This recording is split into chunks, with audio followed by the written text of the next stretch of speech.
शिंगणापूरसाठी सन 2023मध्ये 4,75,00,000ची जलजीवन mission योजना मंजूर झाली आहे।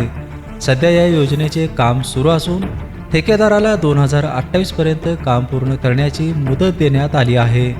आतापर्यंत ठेकेदाराने पूर्ण केलेल्या कामाचे 2,52,45,000 रुपयांचे बिल शासन दरबारी प्रस्तावित आहे। मात्र या योजनेच्या कामाच्या दर्जावर प्रश्नचिन्ह निर्माण झाले आहे। गावची लोकसंख्या 2053 पर्यंत 31,903 गृहीत धरून ही योजना मंजूर करण्यात आली आहे। यामध्ये 1,680 मीटर मुख्य जलवाहिनी, 13,270 मीटर अंतर्गत पाईपलाईन, 3,80,000 लिटरची पाण्याची टाकी या प्रमुख गोष्टींचा या योजनेमध्ये समावेश आहे। सध्या मुख्य जलवाहिनीचे काम पूर्ण झाले असून त्यातून पाणी उपसा सुरू आहे। अंतर्गत पाईपलाईनचे 6,000 मीटरहून अधिक काम पूर्ण झाले आहे, तर पाण्याच्या टाकीचे अर्धे काम पूर्ण झाले आहे।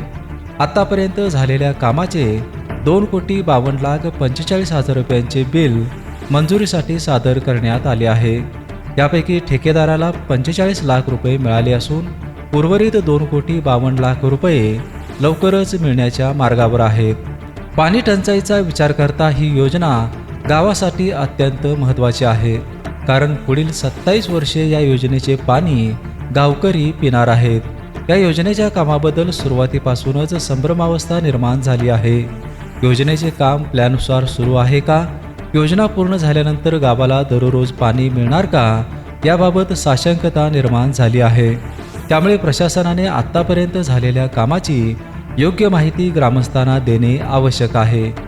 बिपेनसाठी शिंगणापूरहून विजय यशपुत्त।